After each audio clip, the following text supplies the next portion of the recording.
Hello and welcome to the AU Wishbone, brought to you by White Rocket Entertainment and by people like you, the Auburn family, the AU Wishbone family, our long-suffering but wonderful Patreon.com family. I am your host, Van Allen Plexico, joined as always by my co-host. I'm John Ringer. John, before we get going, I got to do a couple of things. One, I didn't do the episode number. Let me go ahead and throw that in there. White Rocket Entertainment podcast number 851. There we go. Now I'll be able to plug that in for the podcast.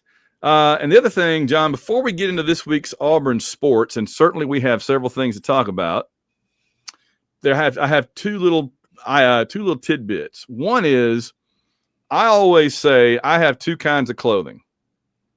I have Auburn gear, and I have black for when Auburn loses. I find myself suitably attired. And not only am I wearing black, I'm wearing Screaming for Vengeance, because after what happened on Saturday, like so many Auburn fans and Boris here, I'm screaming for vengeance. I was going to say, halfway through this podcast, Van's going to be screaming for vengeance. Yes, I will be screaming. And Boris is quietly, in his own way, through his headset, through his little orange headset, he's joining us on the set tonight. By the way, Weagle is also joining us tonight. Since we're on camera tonight, I'll go ahead and mention Weagle. Weagle is here in his Christmas sweater. Woo! Check out Weagle in his Christmas sweater. So, the other thing I wanted to mention was, it was 35 years ago today that Alabama came to Auburn for the first time ever and played a little game in a little stadium called Jordan-Hare, the Iron Bowl. Auburn won 30-20 over an undefeated, number 2 ranked Alabama team. And that's worth noting, I think, and celebrating as we do. And also worth pointing out that a book was written about it. If you want to learn more about that wonderful day, you may seek out that specific book written by these two podcast co-hosts. First time ever. John and Boris. And I was involved too. You know, Christmas not far away. Maybe your favorite Auburn fan needs a gift. First time ever makes a very fine gift in hardback or paperback. That's true. It's a good point. So it's on Amazon. Bookstores in Auburn have it. They can get it. Other bookstores can get it if they don't have it. Pretty sure Books A Million can get it. So, but Amazon probably your first choice. As with so many things, there's the way that we actually make, that creators get a bigger cut. And we have often customers that say to us, I'll buy the book from you whichever way you get the best cut. And that's probably Amazon. I mean, honestly, the best way is to get it from us directly, but that's probably not going to happen in the next few weeks because we're all home for the holidays and finishing up work. So Amazon, the reason that we actually do the best with Amazon is that Amazon gets the electronic files from the publisher and prints it themselves. And so we only have to share that revenue with Amazon. Whereas if you ordered it through a bookstore, they would get a cut too, which good for the bookstore, but it's, depends on what you want to do. If you want to support your bookstore, order it through the bookstore. If you want to just support us, order it through Amazon. All right. So I guess we need to go on into, I'm going to play the Auburn fun meters thing. Oh no, the fun meter is broken, John. The fun meter is broken. I'm not even going to push it. I can't play a fanfare thing for this. Again, I'm going to try to fire up. I'm going to put the key in the fun meter machine. I'm going to crank it up. Here, crank it. Got to pump the gas a little bit, and no, it's not. It's not cranking, John. Where's your fun meter tonight? Right now, this minute, it's like 1.5 because Yeah. I hate losing. I hate losing to Alabama. It sucks. Yeah. 5 in a row, Yeah.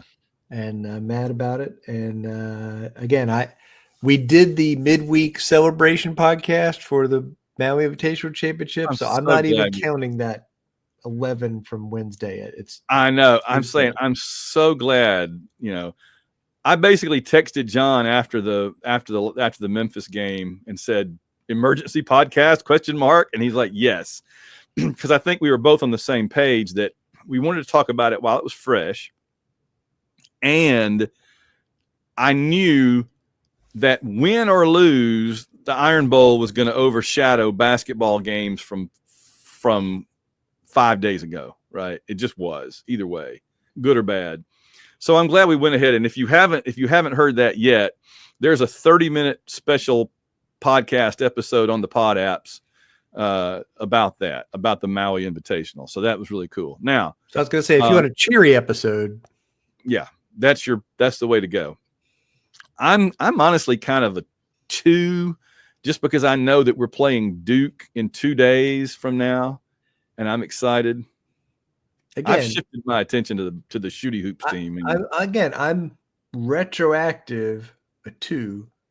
Yeah. I'm looking forward. We got Duke. We got signing day. We got basketball season. I'm very excited about what's coming, but right this minute, that's where I am. Yeah. No, I hear you. All right. Well, let's get on into the Iron Bowl then. We must. 28-14. I want your opinion right off the bat here. I think it was worse than the score indicates in some ways.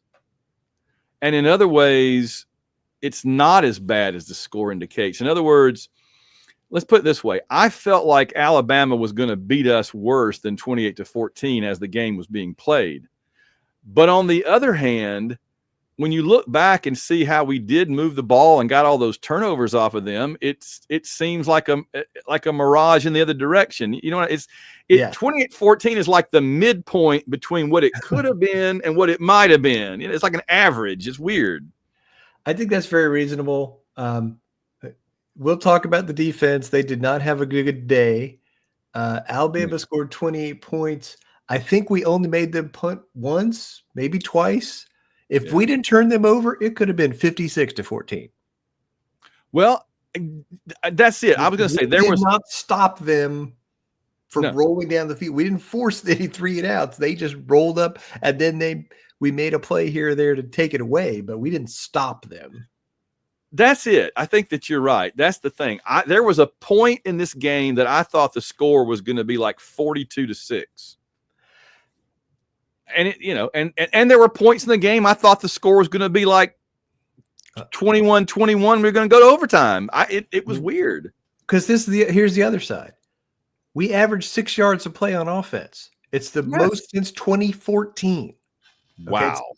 Okay? And we had 6 times we crossed their 40-yard line, and we got like 6 points out of those. So I don't even understand how it was possible. And I watched the game closely, every play, and I don't understand. I look back and go, I know that happened. I haven't really wanted to go back and rewatch it a second time to kind of I just, haven't been in a hurry to do that. But it felt like there were times it felt like Alabama was about to run away with it, and there were times it felt like we were going to catch up and tie it or take the lead. And it was just bizarre. It was just a strange game in that way. Yes. I don't really understand it. And honestly, I feel like if that game had been played in Jordan-Hare last weekend, we might have won by double digits. Yes, fair.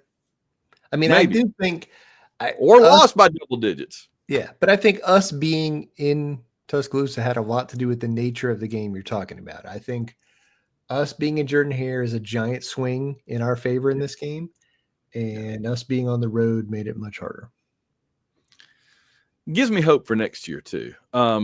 Just thinking about it, but it was just a strange game. All those terms, I was saying that one of the big differences was we got turnovers, but they weren't like pick sixes or scooping scores. They were just turnover, and now you've got the ball and you got to do something with it on offense. And we did. Often on our end, often, not always, but often our end.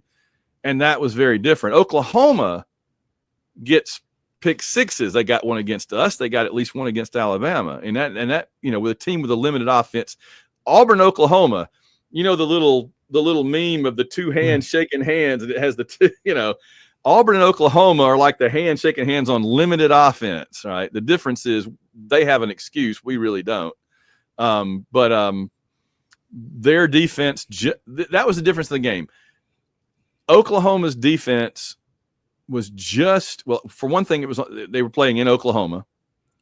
Alabama, I don't think, took it as seriously as they should have. They were not up for it the way they were up for us, which is partly our fault, to be fair.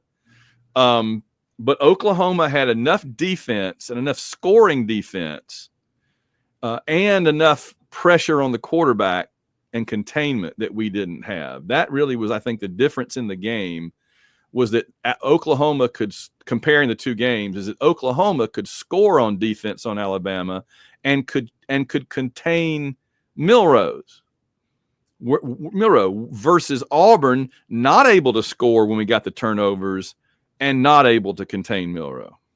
To me, that was pretty much the difference in the game. That's fair.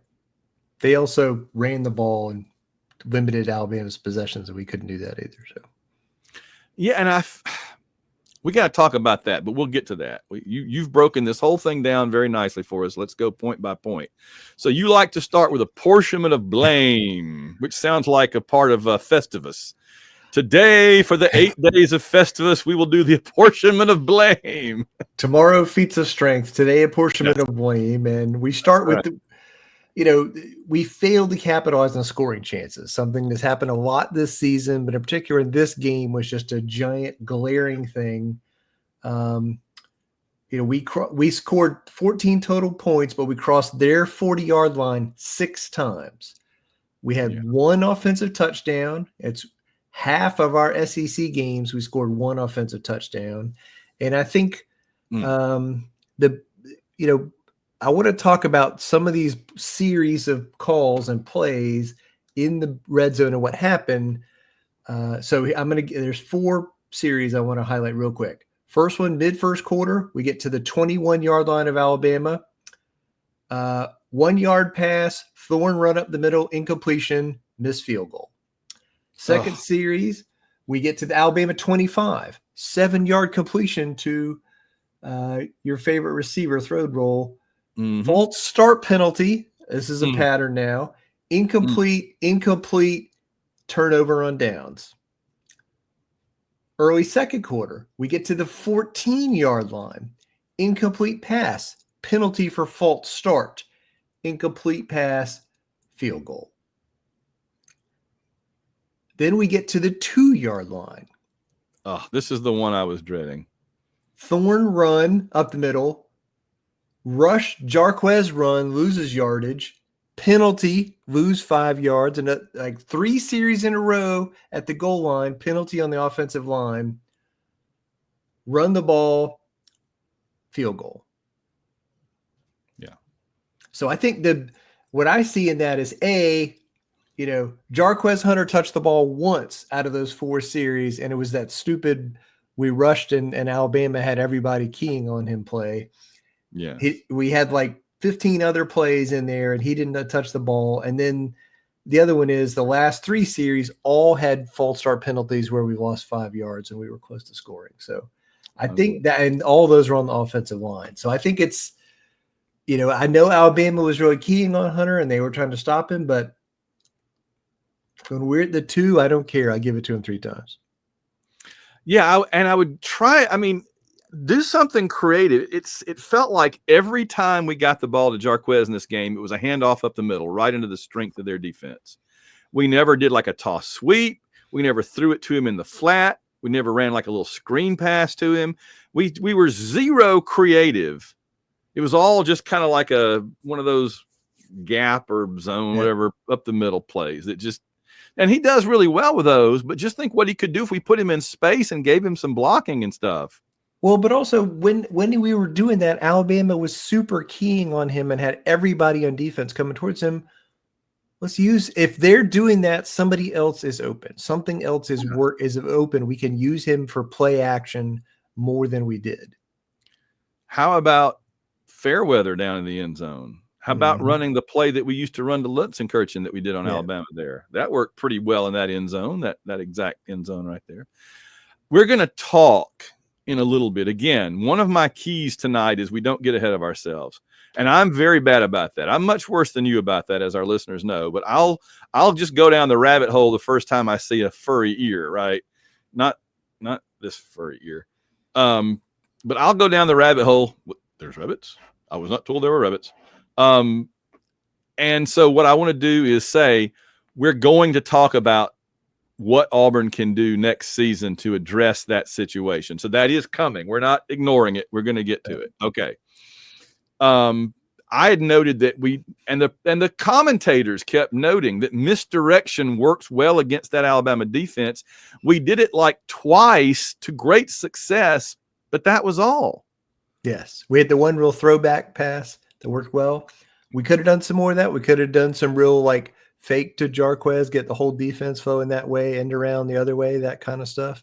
We could have done some zone read with Thorne in him. Yes. It felt like every team that we played this year that did well against us had a big tight end they threw the ball to a lot. And I'm like, if only we had a big tight end that's a good pass catcher. But I guess we don't. But they did actually use him a couple of times in this game, which was more than most of the season. Yes. If I were Fairweather, I would be mad at how little he's been used, especially compared to last season. It's true. I guess Montgomery, the field marshal, was more interested in throwing it to him than Freeze has been. Freeze just loves his wide receivers and just wants to throw it down the field, those wide receivers every play. He's not interested in running backs. He's not interested in tight ends. He just wants to chuck it downfield to those receivers, man. That's his thing. He loves that like Gus loves a good zone read option run, man. That's just, they love it. He loves that like Gus loves running up the middle after he gets a first down and hurrying to the line. We're still set. He's still, I see. John, we're going to get to that again. I don't want to go down the rabbit hole. I just want to say Florida State is about to reap all the rewards of all the setting up that he's been doing since 2013. You just mark my words, young man. Florida State next year is finally going to do a play action pass on second down, and it's going to shock everybody. He's never going to do it. Can't wait. Going back to the apportionment of blame, the other big problem in this game was the offensive line. Yes. I mean, overall, not a great year for them. They could not open holes in the run game, in particular in this game. Thorne was under pressure all day, running for his life, throwing the ball away, that kind of stuff. And the offensive line had penalties. In this game, it was a real problem for them. So I thought this was one of their worst games of the year. I don't understand why. I made a note here. Why is it that when Alabama dropped back to throw the ball, it's like Milroe had all day, and he'd find a wide receiver where there wasn't an Auburn jersey within 10 yards in any direction. And when Thorne would drop back to pass, he's under enormous pressure, and everybody's covered. And it turns into the fire drill. Why is that? A, their offensive line is way better than ours. Okay. B, scheme offensive play design. Yeah. All right. We're going to talk about that coming up. Peyton Thorne. Yeah. Key penalties you mentioned too. Yeah. Penalties on the offensive line just killed us. Peyton Thorne, I secretly think Peyton Thorne was banged up, bruised, not injured, but battered from last week and the beating he took in the Texas A&M game. We talked about it. He ran a lot in that game, took a lot of hits. He was already questionable for the 2 weeks before the Texas A&M game. That's right. So there was questions, and then he got the crap beat out of him And so at this game, when he was under severe pressure, he threw it away. Instead of like earlier in the season, he might have tucked the ball and run and gotten some positive yardage out of those scramble plays where he threw it away. He didn't do that. He threw the ball away. And I just think, like, he could not make the positive plays in key moments especially in the red zone. So did Alabama just have really good defensive backs and just have them draped over Cam Coleman and throwed roll? Because it seemed like there was never anybody open downfield the entire game. I mean, there were times when there were guys open, but when that happened, Thorne was running for his life. Yeah.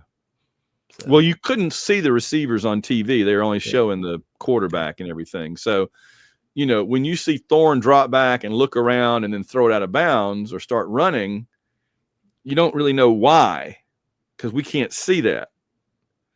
And so I'm just thinking, how was Cam Coleman so open against Texas A&M, and yet there was never one of those moments. They never did anything to kind of free him up, do something scheme-wise or something to give him a chance.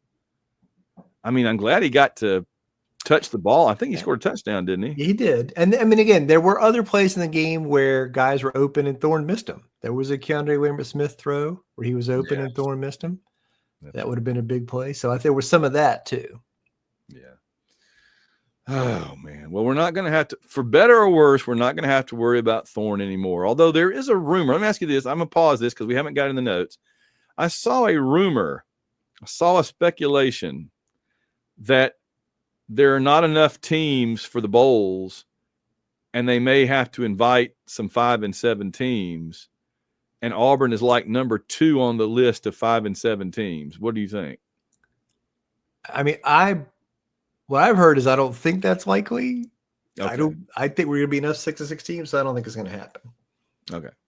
All right. I mean, I was going to say I don't want to get my hopes up, but I honestly don't know if I was going to say I don't. Do you really want to go to like some really terrible game where 5 and 7, like worse than the Birmingham Bowl, and a game where we like lose to East Carolina 37-14? Yeah, I'm good. Yeah, I'll pass. We'll just be like Notre Dame and say no, we're not interested in your bowl games. That's what they always used to do. Let's see. Did you want to talk about Jarquez, or did you already do that? He had 13 carries. 13, man. Which it seemed like more than that. And Alabama did a good job. I mean, they really, really focused on stopping him, and he had a lot of kind of feast or famine stuff where he had, like 2 or 3 big runs and then a lot of 0-1 yards. That's right. But I feel like Jarquez is the kind of running back, if you keep running him, we were going to have success. Like Alabama was, gave up a bunch of rushing yards last week. Their best linebacker was hurt out the rest of the season, and they were bringing more guys into the box to force us to throw the ball and stuff. But I just feel like it's Jarquez. And like you're saying, we could have done other stuff. We could have run a screen, or we thrown him the ball out in the flat, get him the ball in different places. And then that halfback pass was just a terrible play. At some point in the offseason, I'll go back and look. I think we ran a trick play at every game and went like 0 for 12 with them. Like, I don't remember one that – do you remember one that came close to working? Came close to working. We had some terrible double passes and reverse passes and stuff that just absolutely killed us, and this was another one. We had a turnover. We got the ball back. We immediately ran this play, and Jarquez threw into triple coverage. No, I don't remember any. I know, and people were mad at Freeze for saying that Jarquez should have thrown it back to quarterback. I mean, I didn't see how that was throwing Jarquez under the bus. I mean, you're the coach, and he says that's what you're supposed to do, and you didn't do it. How is that? That's on Jarquez, right? I mean, they're grown-ups. They're not 5-year-olds. I mean, when you watch that play, I could see why Jarquez threw the ball. It looked like the receiver was open, but by the time the ball got down there was a defender there waiting, and so it didn't quite go that way. He needed to throw it more, I think, out rather than down the middle like he did. But he's not a quarterback, so.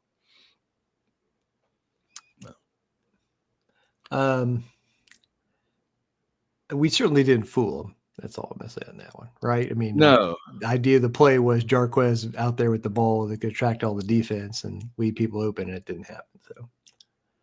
So, third downs again. I mean, I don't understand why.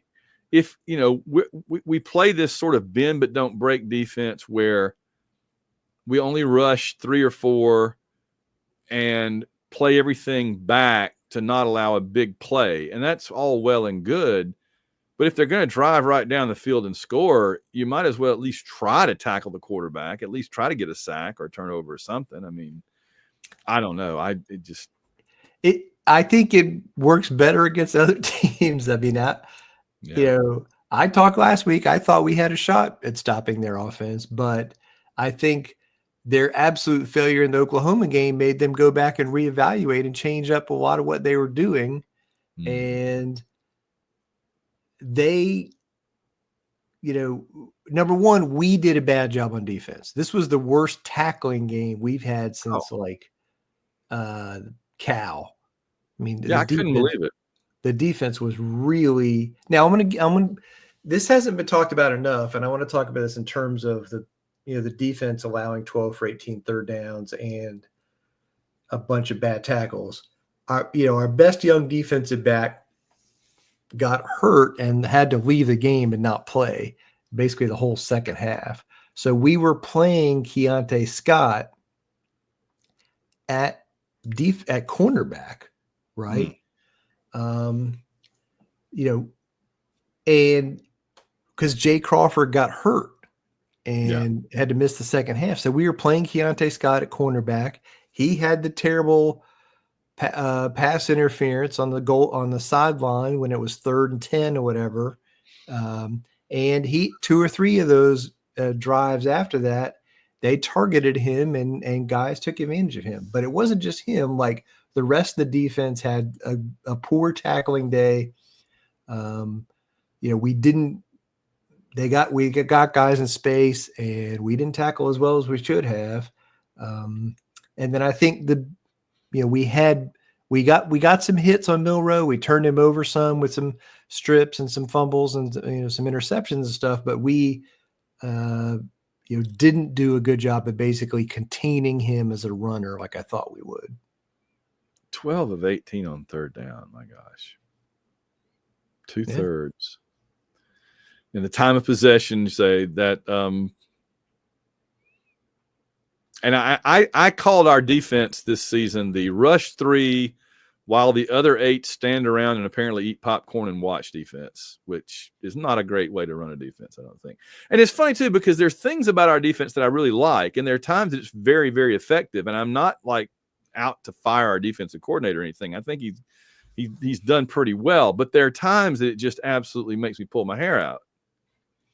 It is very much, again, it is very much a modern, we don't want to give up big plays defense. Yes. I feel like it would work better though with a better defensive line with better pass rushers. Sure. Yes. It would. What defense wouldn't? But my point is, at A&M, he had those guys, and he was able to put a lot of pressure on the quarterback, get sacks, get turnovers and stuff. And he's just not able to do that here. So the defensive line is not getting pressure on the quarterback, and that puts an enormous pressure. Then it shifts the pressure from their quarterback to our defensive backs to stay in coverage that long, while their quarterback is just standing back there having a sandwich and looking around for a receiver that's open, and inevitably one becomes open. No, somebody's going to get open eventually.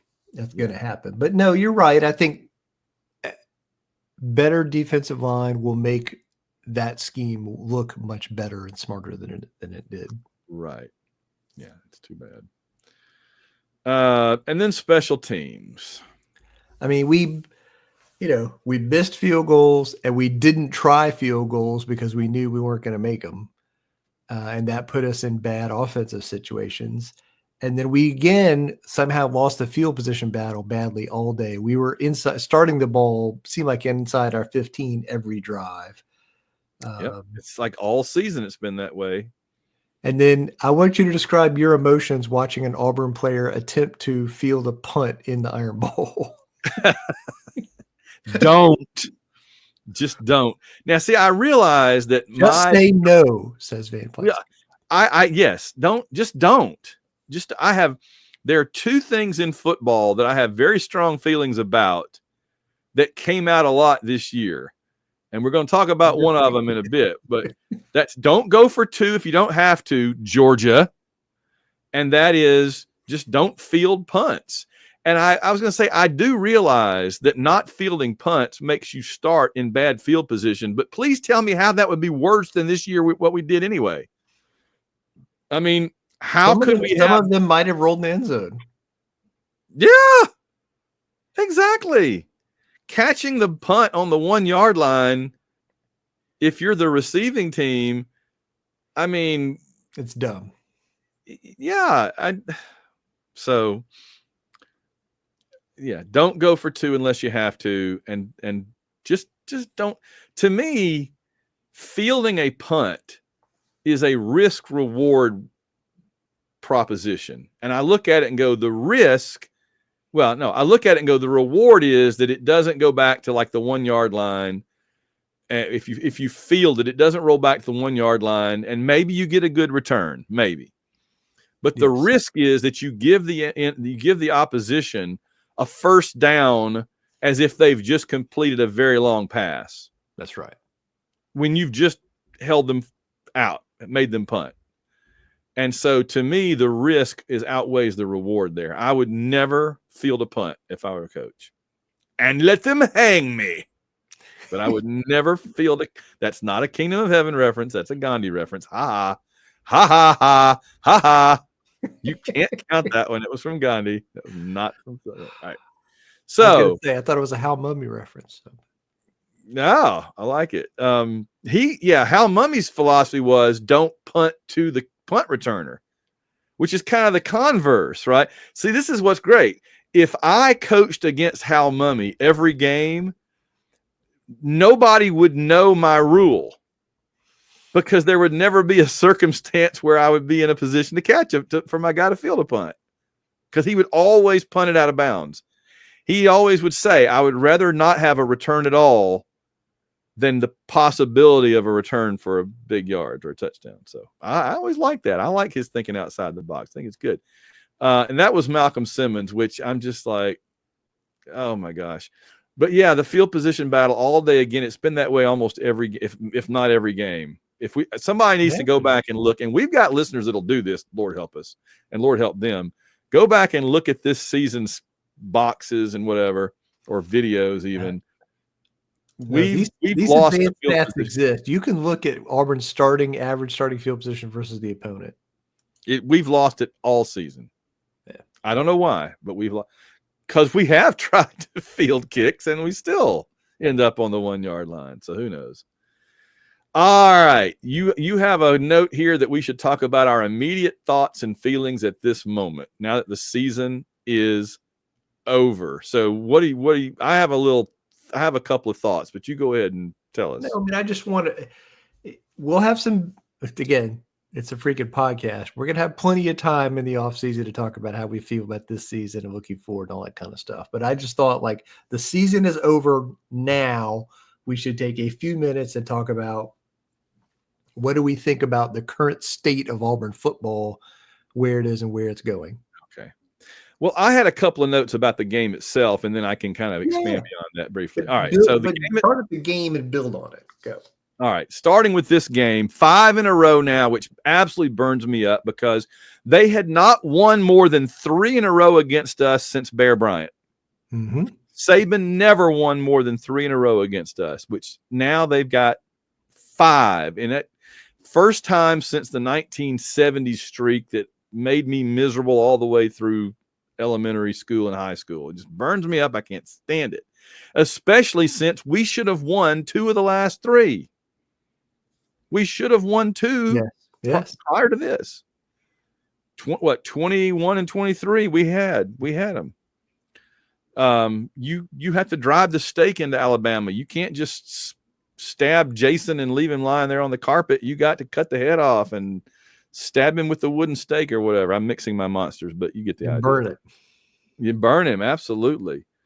DeBoer is the first year coach to win since Gus in 2013, which also bugs me. I had a note here that I went into this game not super optimistic. I felt like we had a chance, but I was at about 40% that we could win just because I felt like there was a little bit of an illusion, a little bit of a mirage, which was a combination of two things.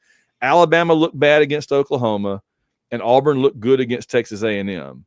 But I felt like those two things were not going to happen 2 games in a row somehow. Either Alabama was going to play better or we were going to play worse. Plus, we had our great game in Jordan-Hare. They had their bad game on the road in Norman. So now the shoes were going to be on the other feet, and I just didn't know that. I just didn't feel like, again, the reason, we were playing well enough that I thought there was a chance, but I never thought there was a huge chance. It's amazing to me, though, this team has made improvements, and that's one thing that gives me a little bit of hope. There's things that don't give me hope, and we'll get to that. But one of the things that give me hope is everybody's talked all season about Auburn turning the ball over so much, but we really only did that in like 2 or 3 games. And we got those behind us a long time ago. That was September. This is December now. We haven't, Thorne quit throwing a lot of those interceptions. I know he had one in this game, but that was kind of late and everything, just in a desperation mode. He's been much better about it. We haven't fumbled in I don't know how long, at least fumbled and lost. Even when Simmons fumbled the punt, he got it back. So I've felt like a lot of the problems we had early, we addressed. We have other problems that have cropped up and problems we didn't address, but I do feel like they were making progress. To this point, I'll say this. I feel like we absolutely beat Cal and Arkansas now if we played them again. I feel like we know what to do now. It just took too long to figure it out. And I think we have a shot in a couple of other games. I think this team now, if you started the season now, this team could win 7 or 8.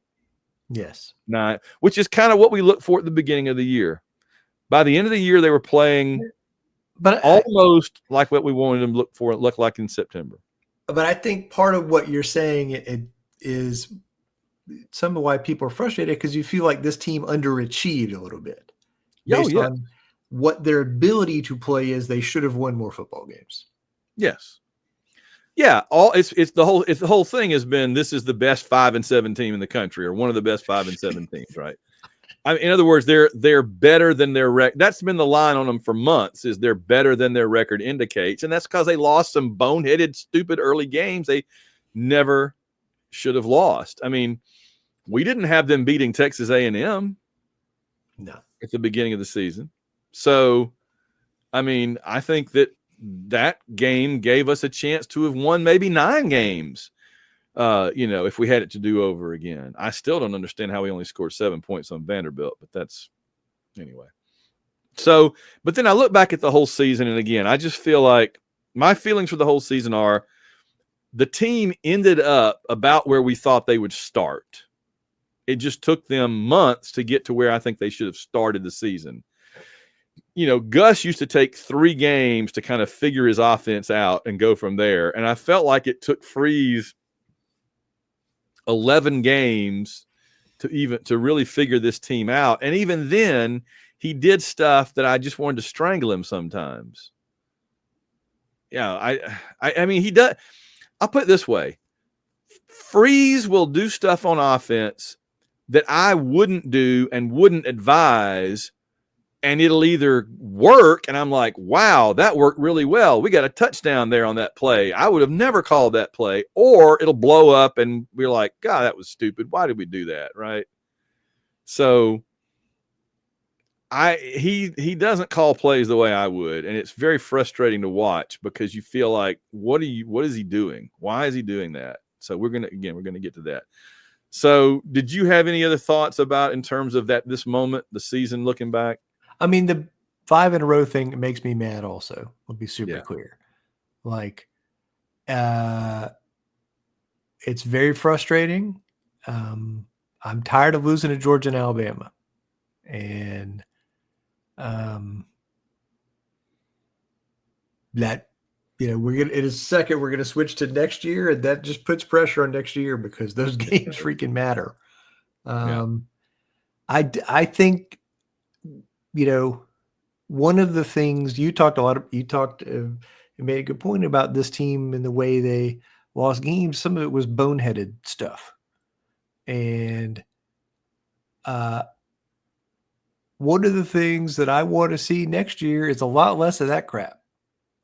We could have the best quarterback in the country, but if we come out next year and we're still doing boneheaded stuff, it ain't on Peyton Thorne. Right. So that they got to clean that up. So I think that's a big thing. In the season as a whole, I feel very good about where we are on defense and where we're going. Like I get your point about needing better defensive line, but we're signing one of the best defensive line classes in the country if everybody stays. Yes. Signs that paper on Wednesday. Yes. And we had a bunch of good young players in the defensive line already. So I think we're going to be fine in the long run at that position. And shoot, if we flip Offord and keep the guys we got, we'll have one of the best secondaries in the country next year. So, I love Riddick. I think he is a freaking, dangerous human being. And Keldrick Falk is going to be a preseason All-American. So he had a great game. So I mean, he's our best player in defense. I think he's going to be a preseason All-American. So I think there are pieces on defense, and I think, we're going to be okay there. I feel like in the next several years, we're going to be really good on defense. So I think it comes down to how much better can we get on offense in a year when we're losing Jarquez, Fairweather, Throwbroll, a couple of offensive linemen. And my personal expectation is the offense better be better, lot better without those guys. Well, that's what we're about to get to next. So, reasons for optimism, reasons for concern, and what needs to change. So, what are your reasons for optimism in terms of the team, the offense, whatever you want to address there? Yeah. I mean, I started my biggest one already is the defense. I think the defense is going to be really good the next few years. They've got a ton of talent, and I think we're in a good place on that. I think, the other reason to be optimistic is the recruiting class, right? We're getting ready to sign a bunch of high-profile players, and we keep them together. We'll have a top 5 class. We'll have a quarterback of the future, which is not something we've really had. I mean, when was the last time we had a freshman quarterback? I guess it was Bo Nix when you were like, that's the guy, right? Yeah, that was it. So, and Deuce Knight I'm not saying he's going to be Bo Nix, and I definitely am not saying he's going to come in and play next year.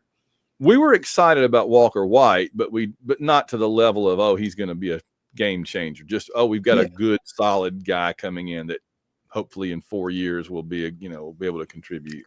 And I think some of that was just because of the lack of it in the previous years that we didn't have a young quarterback that we felt okay about. So, I think the recruiting is the single biggest reason. Like, we talked about this a lot over the last 2 years. Like, the roster needed a giant infusion of talent to get to a place where we were playing on level playing fields with the top teams in the SEC. And next year we will be there.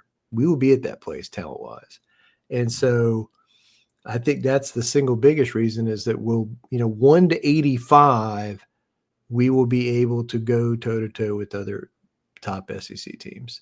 And then it's just about, difference makers at quarterback or whatever, right? And those guys. But I think that for me is a big reason for optimism. So I agree. And hopefully our kicking situation will get sorted out a little bit, because it's not anybody's fault what happened there. I mean, the one that you question is Magoo, right? I mean, McPherson, he got sick. Okay. He got some, that's just like out of nowhere. It's like he got hit by a meteor. You know, you Yeah. couldn't I have. mean, he got sick like right before the season, basically in the Yeah, summer. So I think yeah, they did the best they could getting Towns McGoo, and maybe we all were a little overconfident because of the A-Day thing. So I think that was, exactly. but again, like the kicking thing was what it was and out of everybody's control. And I hope, whether he kicks again or not, I hope McPherson gets healthy. And I think that is 100% a situation that will not be that way next year. Either McPherson's going to be back healthy or we're going to go get a freaky kicker. Like those are the two options where it's not going to be one or the other. If there's any chance McPherson is not, better, we're going to go get another kicker. Well, Freeze has said that he expects Magoo to get it together and be a good kicker. Yeah. So I hope that's true. It reminds me of when Tuberville first came to Auburn. We had the kicker, I guess, left over from Bowden that was really good in Terry's last year. He just didn't get many opportunities. Was that maybe Rob Byronis? Maybe, I'm not sure. And he was struggling at the beginning of the season. And I remember Tuberville saying, "We're just going to give him as much rope as he needs," Whereas as soon as Towns started struggling, he was yanked, and we went with the third string guy.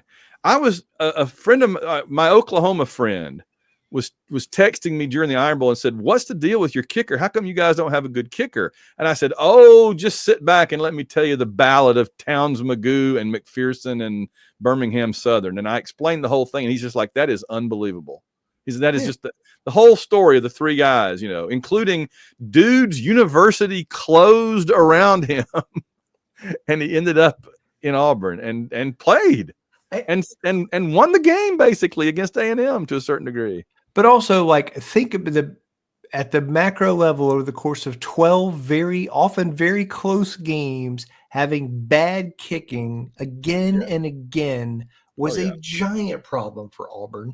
And not just because we missed field goals and didn't get points, but because it affected how the team thought about what was going to happen when they got close. Mm-hmm. Yeah. So, I was just going to say, one thing that Gus always had going for him was a really good kicker.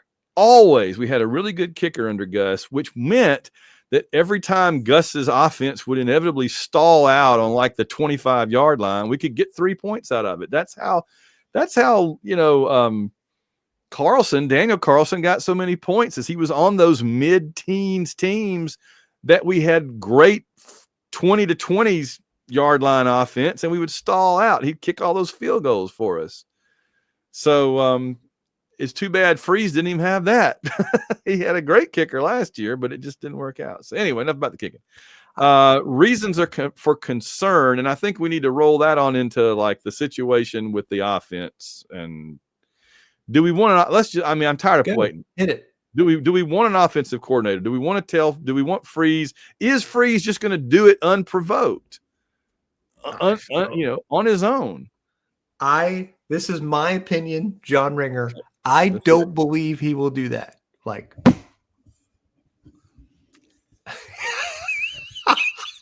the studio is falling down around John. And the microphone fell over. That's a bold statement. Wait, hold on. You,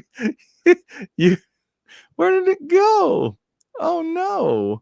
Oh yeah, that's a pretty bold statement. You know what I mean? It's factual. So I don't believe Freeze will give up control of the offense. I don't.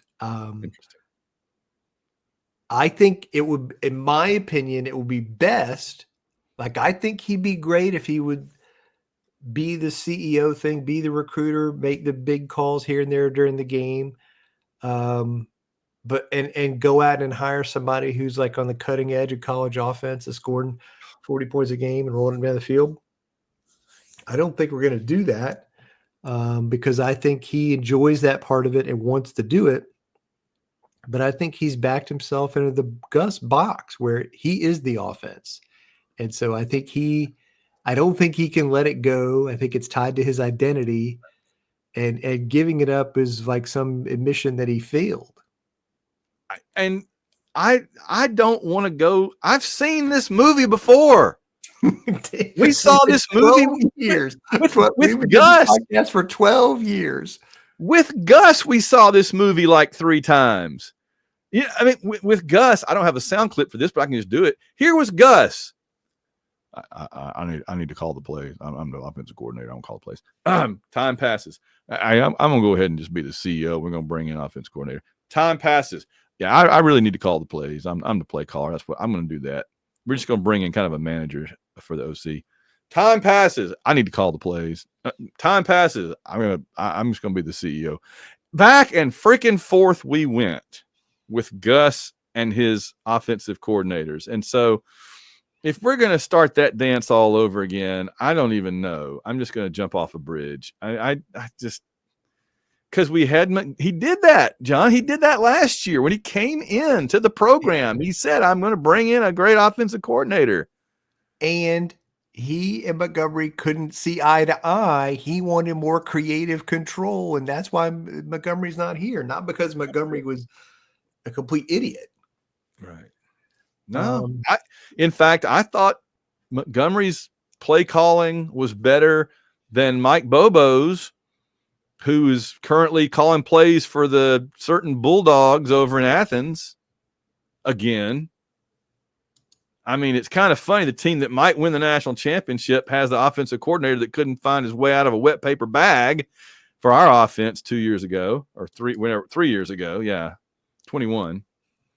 So, I don't know. I mean, so you don't think he's going to do it? You think he's just not going to? Again, he could, but I will be surprised. Okay. Number one, he brought in his guys that he likes. Yes, that's true. To get along with him on the offensive staff. And so I don't think he's going to make changes over there. I think they're going to go out and try and get a quarterback and say that was the problem and we'll be better now. And then we'll see. I think in the long run it would be better if he did, but I don't think he will. You don't think anybody in power is going to go to him and kind of lean on him like they did on Tuberville or on Gus and say, you need to do this? I mean, I think, listen, they'll certainly have that conversation. Yeah. And I want to say, I feel in big picture, I feel much better about our situation long-term, big picture than I have in many years, because regardless of what happens with Freeze, I like Cohen. I trust Cohen. I feel like he's on the ball. He knows what he's doing. If Freeze doesn't work out, that's a strike on Cohen, yes. But knowing what he knew at the time, Freeze seemed like a pretty solid, out of what was available, seemed like probably a pretty good, safe hire. If it doesn't work out, it doesn't work out. But I feel like Cohen's going to make good decisions. He'll know when to lean on things, when not to. And if he does end up making some kind of a change, which I hope we don't, I keep telling people, they're like, well, who do you want? My first choice is that Freeze gets it together and we look really good next year. We don't need to change things yet again, third time since in this and I think I've used the Florida as a kind of the danger warning sign, but also in this case, like, Florida is a good cautionary tale. Everybody was like, oh, he's fired. He's fired. Week 3, week 4, week 5. They didn't fire him. And guess what? They turned it around. They got a ton of young talent. They got a quarterback of the future. And they just stole our best offensive line recruit. They're taking good recruits from everybody, Miami and LSU and everybody this week. They're killing it right now. And he was the deadest man walking 6 months ago. He was. Oh, yeah. He was the hottest hot seat of the hot seats. Absolutely. He was the king of the hot seats. So I think it's a good tale in that sense, like Florida, of a little caution is not a terrible thing. We don't have to make rash decisions. Let the cards play out a little bit. Let the recruits develop, see what happens. On the other side, we got to, here's the other part though. It all comes down to Freeze and staff making the right decision about portal quarterback and getting that fish in the boat. Yes.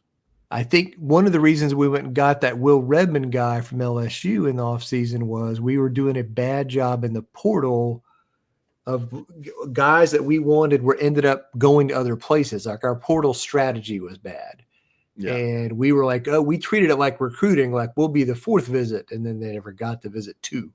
So we've changed that and we're different now. So my expectation is that Auburn already knows who the 2 or 3 quarterbacks they're most targeting out there are, and that they've already engaged with those people, whether they're in the portal or not. We have already talked to them.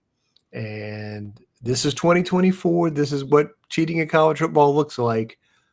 Auburn is having conversations through intermediaries with those people right now and saying, hey, you go in the portal, we'd love to have you. Here's what we could do together. Let's talk. Our people are talking to their people. That's right. It's like how they always talk about the coaches. I haven't spoken to the University of Northern Western. Oh, I'm sorry, Southern. The Southern Fighting. Hey, we haven't talked about the Southern Fighting all the time. I haven't had any communication. I have not spoken with the Southern Fighting athletic director or anybody. Has your agent? No comment. That's what you get, right? I haven't spoken directly with my agent in a couple of days. Been focused on the ball game. That's right. They're going to carry me out of Eastern Southern Northern University in a pine box, and now I'd like to say that I'm very excited to be the next head coach of the University of Southern Fighting. Oh, it's the Southern University? My bad. I thought it was the University of Southern. But we are fighting. There's been a report. Now I think it's confirmed that Holden Gerner is entering the portal. Yes. And I mean, that's if there was one player on the team you'd point to and say he probably needs to get in that portal, it would have been him. There was another report that Hank Brown did, but then Brown came out and said that was not true, that he was still around. So I mean, I think part of it is like because of classes or schedule or when the portal opens or whatever. Brown can't technically enter the portal till December 9th. So I think some of it is that. So reports of him being in the portal are incorrect. He may still go, and I will be incredibly not surprised if that happens. Yeah, and somebody was asking me, like, is this really bad that we're losing 2 quarterbacks? I said, we're losing 2 quarterbacks that we're probably never going to go on the field again, honestly. Well, I mean, this is the thing. I'm perfectly fine with both of those guys leaving. Neither one of those guys is ever going to win an SEC football game for us. No. We're going to have whoever we hopefully get out of the portal as the starter. We're going to have Walker White probably as the backup. And we'll have, hopefully, knock on wood, Deuce Knight redshirting. Yeah. That's the hope. And we could bring in a veteran backup type as if we were worried that Walker White couldn't start an SEC road game. Like we go get some 5th-year guy who's, is fine being on the bench and is a good team guy that we could break, like the guy Missouri had this year, whatever, as the backup, somebody like that. Those guys are out there. We could get one if we're worried about it. But it's all about who the starter is. So, yeah. And I mean, there's several there's the Liberty quarterback has been talked about. He's already in the portal.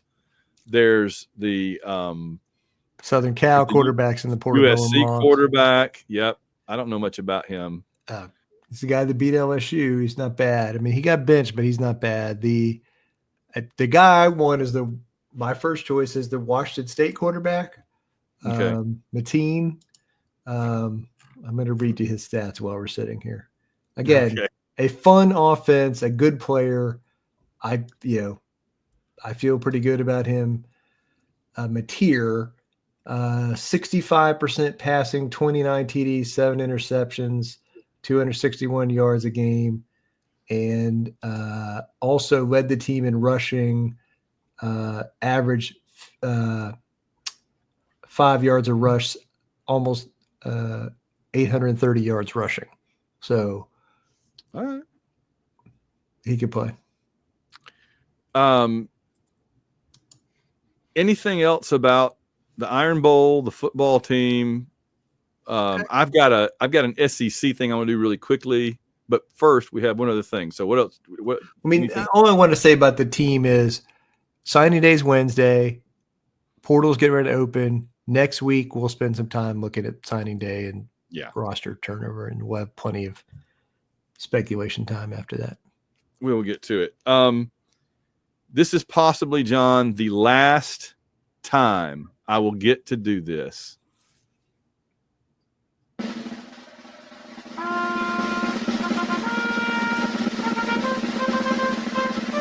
This is the Central Florida Golden Knights Report.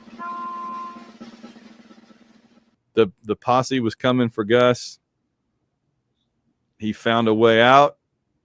He's headed to be offensive coordinator for Florida State. The Gus Malzahn Central Florida era is over.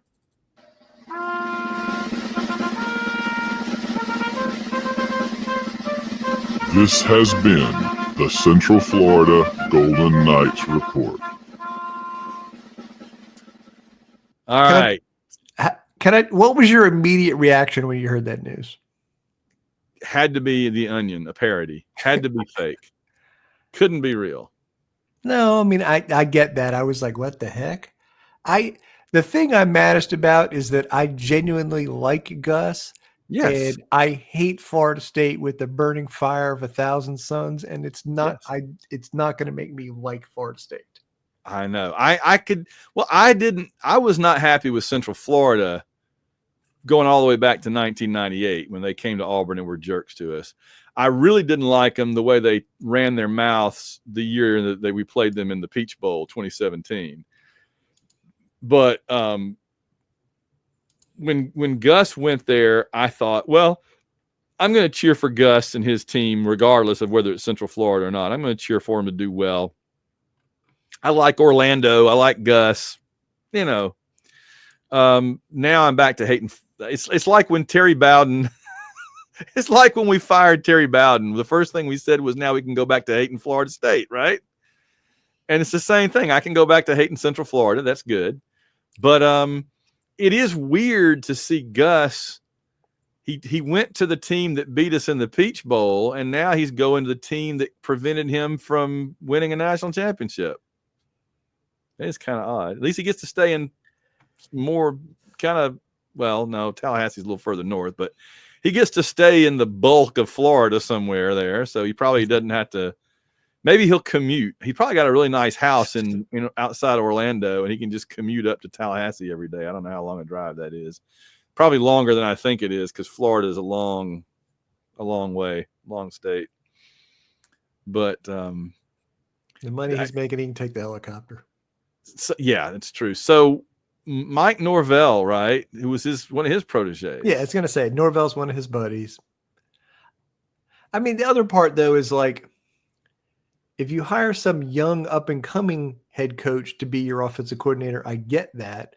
But I love Gus. I think Gus's offensive era peaked about 2014, so like 10 years ago, you know? Yes. I don't know what they're thinking, honestly. I mean, if you look at Central Florida, it just looked like 2015, 2016 Auburn a lot of the time. Worse the last couple of years. Yeah. So, all right. That's probably the last time I'll have to do a Golden Knights report. That's exciting. I wanted to check with you on this real quick. The SEC has been all over the map this season, and I just thought it would be fun to look at how it all panned out, because a lot of people haven't even probably looked at it or really thought about it. So I just want to run down this, and we can talk about anything interesting that jumps out. I won't take but a couple of minutes on this. So Texas, I'm just going to look at like the whatever records are interesting. So Texas is the only team that ended up with one loss, 7-1. The interesting thing there, Texas A&M has been in the SEC for 13 years and never been to the championship game. Texas is going to go in their first year. That has got to just burn the Aggies alive. Almost as much as losing that home game burned them alive. So yeah, oh, it sure did. All right, so Georgia and Tennessee both end up 6-2. I'm guessing Georgia must have beaten Tennessee. That's why Georgia's in the championship game and not Tennessee. Okay, so head to head. Alabama 5-3, but also at 5-3, LSU looked like they were left for dead on the side of the road for REAUXD for a little while. Well, I was going to say, up 5-3. There's 1, 2, 3, 4, 5, 6 5-3 teams, and probably half of them hate that result. And LSU's one of them. Like they're mad they're 5-3, and they're lucky to be 5-3. And if they hadn't played South Carolina when they did, they'd be 4-4. Mm-hmm. That was, and they shouldn't have beaten Ole Miss either. They should be 3-5. That's right. Well, when we talked about it, when South Carolina beat LSU in week 2, that was a great game, and it felt like South Carolina got robbed. Yep. And now you see it hurt South Carolina and it hurt LSU because they both end up 5-3. Ole Miss 5-3, Missouri 5-3, South Carolina 5-3, Texas A&M 5-3. But Ole Miss and Missouri both thought they were playoff teams, and so they're mad to be 5-3. South Carolina's delighted to be 5-3. Yeah, and 9-3 overall, the same as Ole Miss and Missouri. Mm-hmm. So yeah, A&M 8-4 thanks to us. All right, then you've got the only 4-4 team in the SEC, Florida, who ended up with a 500 record. 4-4, but 7-5 overall. Oh my gosh, it's not good for Florida, but for how Florida was doing this season, 7-5 is great. But wasn't Florida the team that had the really easy schedule? Yeah. No, the really hard schedule. Remember they had Miami and Central Florida and non-conference games. Oh yeah. 7. I remember there was something about Florida's schedule. And 7-5, they ought to be dancing in the streets at 7-5 right now, and on a 3-game win streak to end the season. And they got their young quarterback of the future. They're happy. They did 6-6. You have Arkansas and Vanderbilt. 3-5. They're both 6-6 overall. 3-5 in the conference. Arkansas probably feels like it's another rebuilding year. Vanderbilt. How does Vanderbilt feel? I felt like at one point Vanderbilt thought they were going to go 9-3 or something, and they ended up 6-6 with a losing record in the conference. But they beat Alabama. Vanderbilt's going to a bowl game. Okay, that is success, and that is one of the best Vanderbilt seasons in 15 years in history. Vanderbilt has not won a game since they beat us. Oh my gosh! They beat us and were 6-3, because you remember when they beat us, they were bowl eligible. I remember. And they've lost every game since they beat us. And they were up 14-0 on Tennessee. We'll talk about that. Yeah, that's right. Auburn and Oklahoma end both 2-6 in the conference. Auburn 5-7, of course, if we'd beaten Oklahoma. Oklahoma ends up 6-6.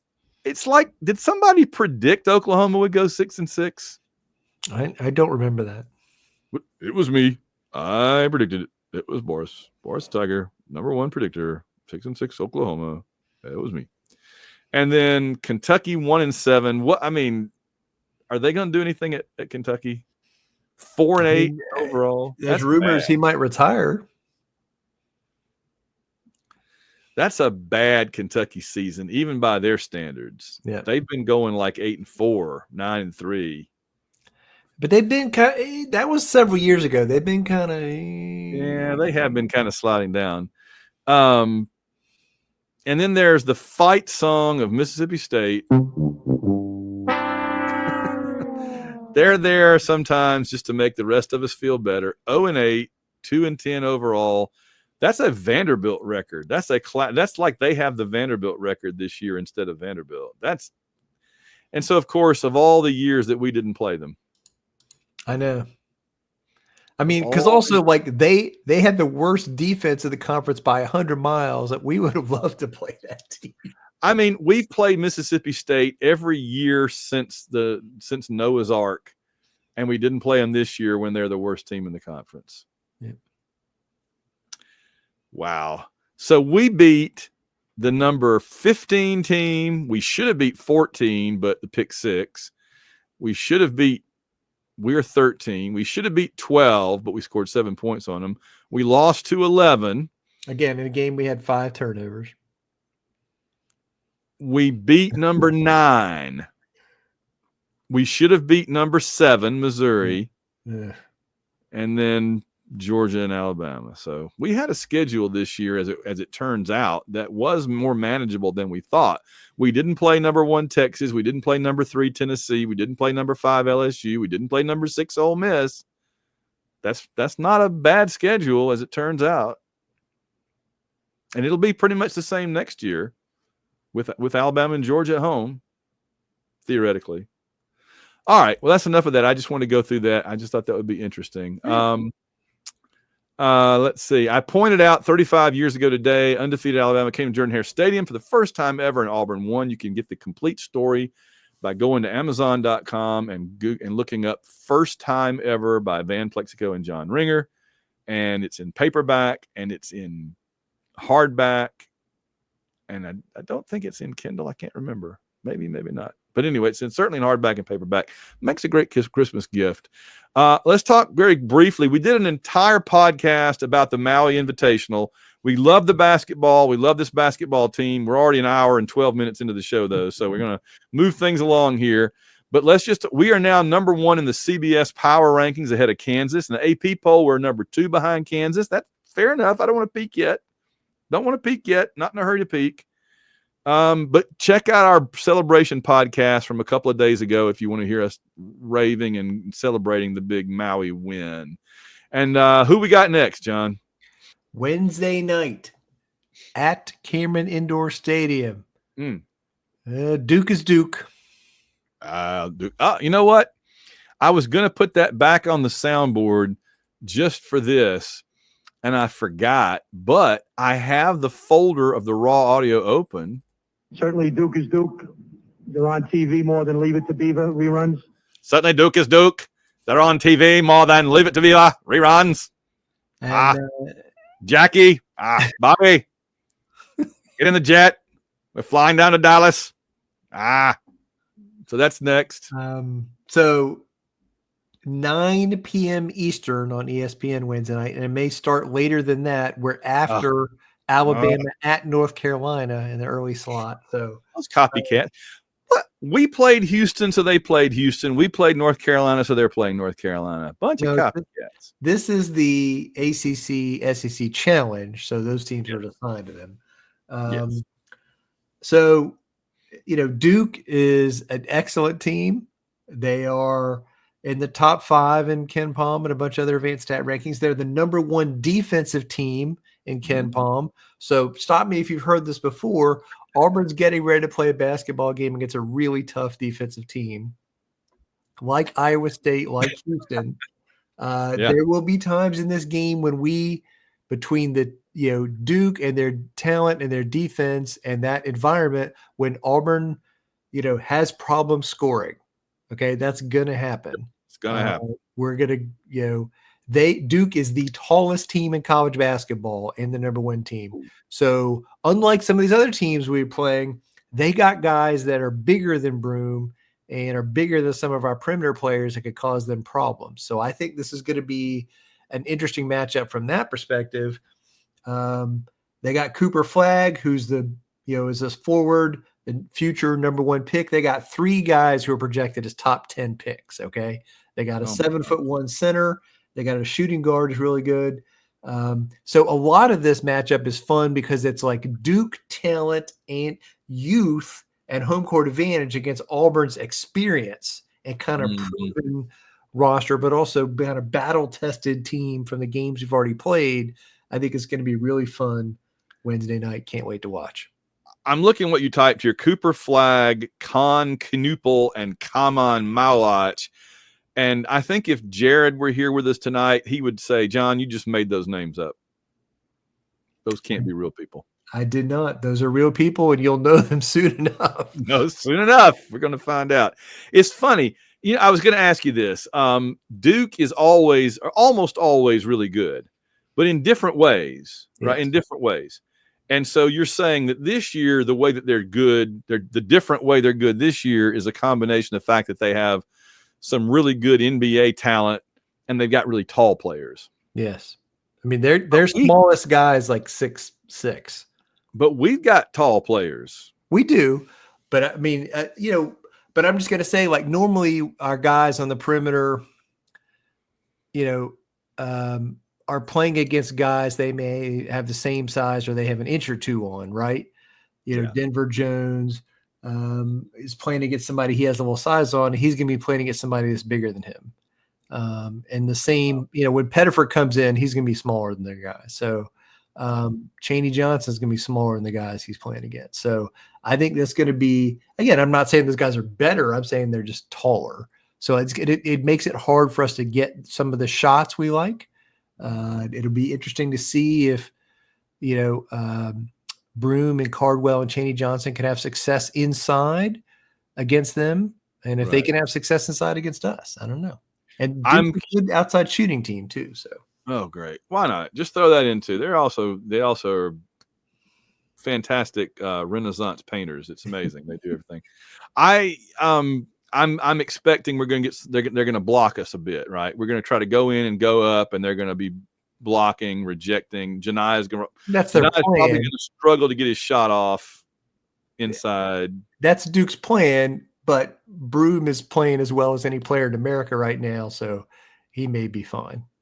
And our offensive coordinator guy, as Bruce calls him, has really been drawing up some great game plans. And so I won't be surprised if it's a lot like the Houston game where we struggle in the first half and in the second half we come out and we figure some things out. I think that in that environment, we're going to come out and struggle a little bit at first, but I'm glad we've had the Houston experience. And we kind of know they're going to come out like Iowa State did and kind of try to punch us in the face, get that crowd on top of us, get us down, and we just got to weather it and hang on and do our thing, right? Run our offense, do our business. And, of course, defense travels. They're a good defensive team. Well, guess what? So are we. That's right. This game may be 42-41 when it's over. We'll see.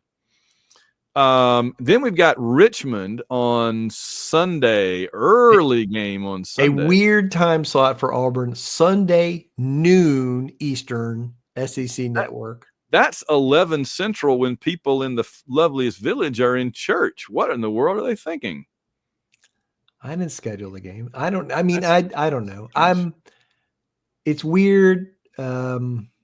But it is what it is. So Auburn and Richmond have some history. They do. Goes back to the very first NCAA tournament game Auburn ever played in Charles Barkley's last year, his junior year before he turned pro. We were the tournament was only 32 teams, and Auburn played in the round of 32. The first round was the round of 32, and we were supposed to just walk over Richmond on our way to the serious games, and they beat us. Yeah, they took us out. Their coach was that guy that kind of looked like James Madison in the War of 1812, and he took us out. I don't have any idea who the players were on that team. We had Charles freaking Barkley and Chuck Person, and they took us down. So I'd like to get the Spiders a little. I'd like to be Sam with Sting. You know what I mean? Little stabbing action going there from Return of the King. So we'll see.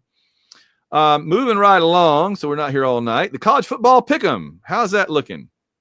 We have reached the natural conclusion of the college football pick'em. I'm not sure if they'll do the championship games, but we'll see. Again, 55 people, patrons at this podcast and friends, did the challenge together, and it was fun.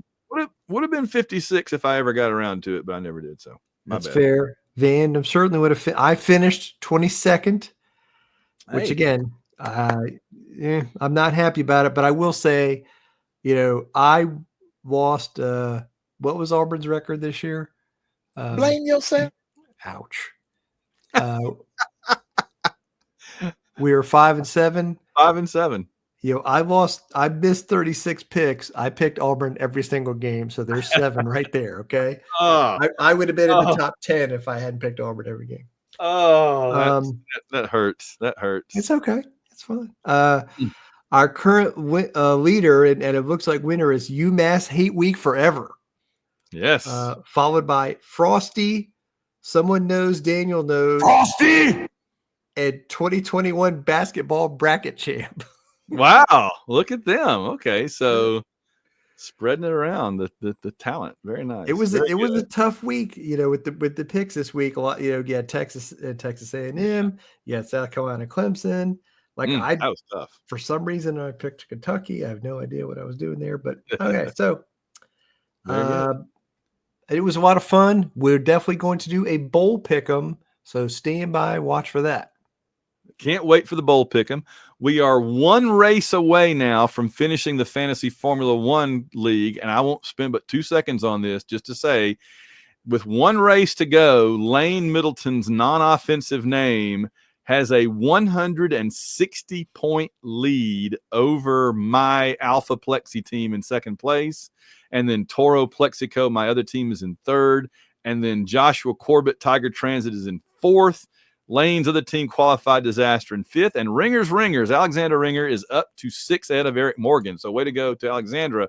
I've got to find a way to get 161 more points in the final race than non-offensive name, Lane Middleton's non-offensive name. I don't know if I can do it. I think that probably the season is over. I'm going to finish second and third. But, hey, I'm on the podium twice. Not bad. Constructors Cup. Yeah, I got I should have the Constructors Cup out of this, if not the Drivers Championship. So one more race to go before we say anything, and it's still close, but we'll see. All right, we got to thank the patrons, and I'm going to zip right through the patrons really quickly. Go to www.auwishbone.com, www.auwishbone.com. Click on the big orange button to become a patron and help keep our program going. And here's one of the things you get if you do that. I got hiccups tonight, excuse me. One of the things you get if you do that is that I will thank you personally. We always have to start out with Samuel Salvatore, who reminds us that Tonight's forecast, a freeze is coming. With increasingly pearl white snow, and John, we've had snow all over the place the last couple of days. I almost didn't even want to go to work today. There was so much pearl white snow out there. All right, time out. Are you sitting down? I am. There's they're putting they made this documentary about Bruce Pearl. I don't know if you've heard about this, the revival of Coach Bruce Pearl and Auburn basketball. And Jeff Shearer, who works for Auburn Sports Information, tweeted out a thing there at the premiere tonight, and they tweeted out a whiteboard that has one of our listeners sent this to our attention. That had like a bunch of ideas of how they did stuff and things they came up with, and it's in our Twitter feed right now. And on the right-hand side of the whiteboard, there's a section that says authorities, and it's got a little box around it. And there's a thing that says Mark Murphy, and there's a thing that says Van Allen Plexico and John Ringer. Get out. No, let me see if I can. Okay. Michael Roth. Mm-hmm. Pretty cool seeing your names on the board as authorities. Okay, Jeff Shearer, how it started, how it's going, what began on this whiteboard in the spring transformed into a 60-minute documentary, Make History, the revival of Coach Bruce Pearl and Auburn men's basketball, drops Tuesday on War Eagle Plus. I may have to subscribe to War Eagle Plus. I've got every other freaking streaming service. Why not? I was going to say, all right. I have that already. So I'm looking at there. Yeah, Van Allen Plexico, John Ringer, Auburn basketball, and it's got like a year or something. And then Mark Murphy, Journal, covered Auburn for 40 years. Wow, authorities. Wow. I'm saving that picture. You better believe it. Please do not erase. Well, amen to that. Don't erase that thing, y'all. Come on now. Sorry to interrupt the patrons thing. I just had to. That's thank you. Absolutely. Thank you, Michael Roth, for pointing that out. That's fantastic. Wow. Somebody got a screenshot of it, wow. Authorities. I guess that means that they had the book. That's right. When they made this, somebody had the book and used it in the development. It's a good thing that we tried to be accurate, not just make stuff up. There was always the easy way to do it, which is just to make it up. Nobody would have known. Come on, man. Come on, man. All right, let's get back to it. We've talked about Samuel Salvatore. We got to thank Carl Von Drunker, Chris and Clinton Stewart, Dr. Crackham, Logan Chilton demands Rule Britannia comes back because. Brock Wilson. And then, for Saturday for sure. Mark Brown, Wilson Beard, and Pridgeon as the season begins to wind down. When Carol has a question, and it's one of those that I have to figure out what I did with it. Oh, there it is. Ambient sound. Are we having fun yet? Yeah, well, we did last week. Bill Weathers, Bradley Blackman, David W.D. Sammons, Esquire, is the workers' comp defense attorney for the world famous Jones Barbecue Foot Massage. Earl Ricks, Eric Morgan, Gary Grant, a.k.a. UFN at KSC, Harry Zagger. If Carol Shelby could have seen me on Saturday, he would have said... I don't speak Italian, but he ain't happy. Yeah, he's saved that one all season, saved up the one about himself there. I think that was well played. Matt Flowers, Michael Kirshner says... Yeah. Phil Amthor, of course, says...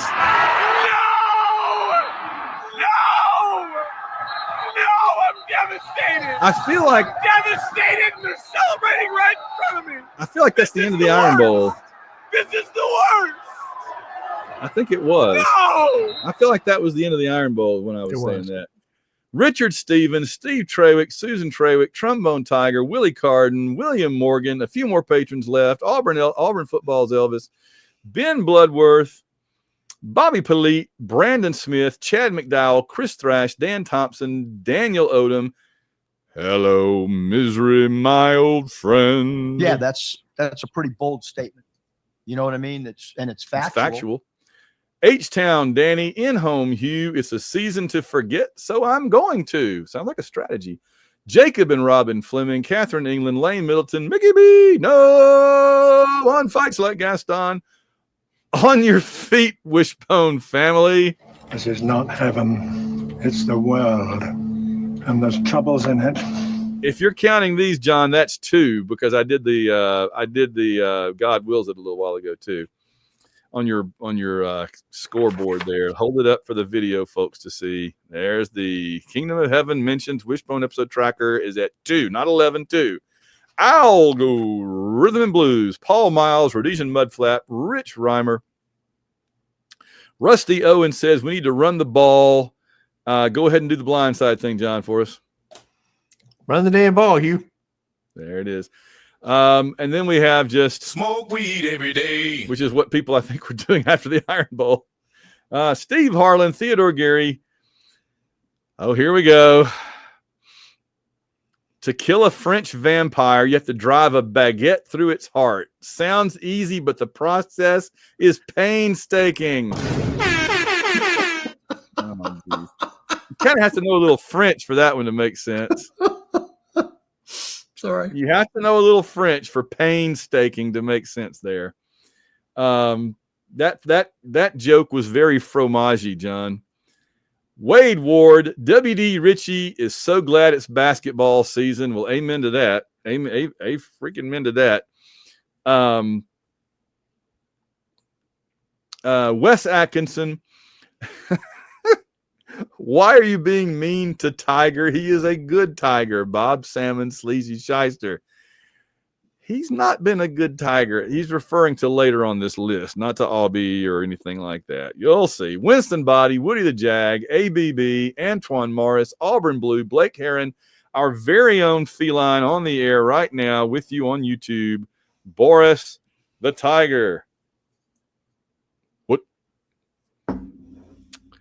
Charles Mooney, Corey Smyer, David D., David Simpson. Trying to get Boris back where he's supposed to go. There he goes. David Simpson, did you know Ryan Williams is 17? Somebody said during the Georgia, did you see the Georgia Tech overtime? One of the announcers said this overtime is going on so long, Ryan Williams is going to turn 18. was pretty good. Josh Teal, Kevin Mahan, Luther and Kelly Ottaway, Melissa Blackstone, Papa Todd, Patrick Williams. Whether you like it or not, learn to love it because it's the best thing going today. Woo! Good job, boys. Philip Martin. Boris is all askew again. There he goes. It's hard to manipulate on the screen. Philip Martin, Randall Walker, Rob Morgan, Russell Milling, Sarah Hines, Sasquatch, Shane Bailey, Shannon Butson, Stephen Houston, Tim Pittman, Timothy, Tony Perry. Walt is flying high thanks to Auburn basketball. Amen to that. Wardown Barbecue, Alex Browns, Alex Wynn, AU Falling Up, Ben Amos, Ben Rigas, Chris Como, Chris Braun, Clay Henson, Construction Tiger, and finally, CT Tiger, Daniel Witten, Darren Pyle, David Smiley, Elizabeth Donald. It's clear now what we've been missing is more fisticuffs on a plane. That's right.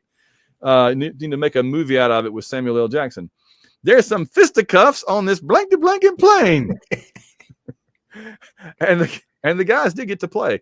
I'll buy this for $1. James Taylor, Jim McCrory, John Otsuki, John's evil twin, Ron Jinger, Joey Miller, JT Jarhead, Justin Bean, Kalen DeBoer, worst coach in the universe. He's not the one that made it this time. Kenneth, you'll find out in just a minute. Kenneth Brent Raines, the barbecue. You have failed me for the last time. Except for the Oklahoma pick. The barbecue totally nailed Oklahoma, a.k.a. Auburn Dead for Life. We need to hear from our listener that tracks the barbecue picks and let us know how we did in response to we did. Final standings. I wish they were all like Oklahoma. MVP, our one and only, captivating Kathy Bright. You don't have any friends. Nobody likes you. New York Tiger thinks the patron known as Tiger may be Todd Golden.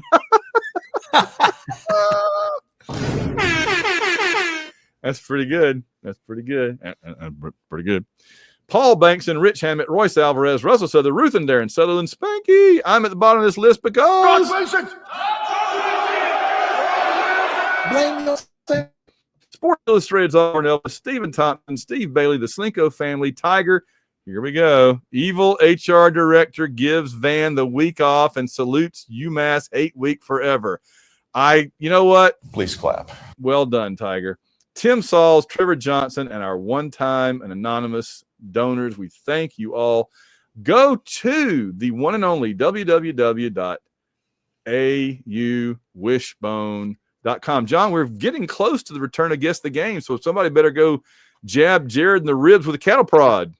No, what you ought to do is submit some Guess the Game submissions right now. Yes. So we have some piled up for the next few weeks for Jared.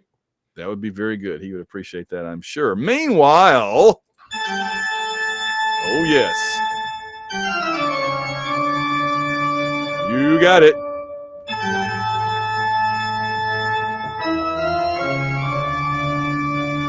Coming up, I'm sure we have a few listener questions, and we certainly have an interesting walk around the SEC. But first, it's time for our weekly look at the miscreants, ne'er-do-wells, and knuckleheads that collectively constitute this week's worst coaches in the world.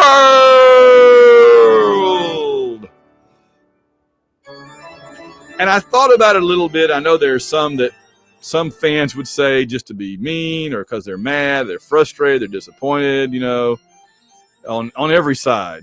But there's one that in particular got my attention the last few days, and it's not a football coach.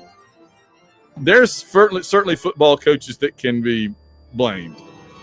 But I just got to point out UConn basketball, Dan Hurley. It's pretty interesting to say a guy that just won 2 national championships back-to-back is the worst coach in the world. But what he said sounded like something the worst coach in the world would say. Did you hear his quote, John? You did. All right. He basically said he's not going to play any more multi-day tournaments. He's just going to play home and away games in Connecticut and wherever else because he just did not like the whole setup of having to play 3 games in 3 days, mainly because, what was his record in those 3 games, John? 0-4. That is it. And I'm like, I get being frustrated that you lost on the 3rd day. They lost on the 1st day. They lost on the day when playing 3 games in 3 days Didn't matter. They And had he the still easy had side of the bracket too. And they had the easy side of the bracket. If you had told me we would play in that tournament and never play UConn, I'd have thought you, and yet we get to the finals, I'd have thought you're crazy. But they couldn't even beat Colorado. I think it was Colorado. They got beat by everybody. And Memphis beat them, Colorado beat them, and Dayton beat them. Dayton, the Flyers. That's it. So, how he went out there as a professional, as a great coach, and said that is just beyond me. Dan Hurley of Connecticut, you are this week's worst coach in the world.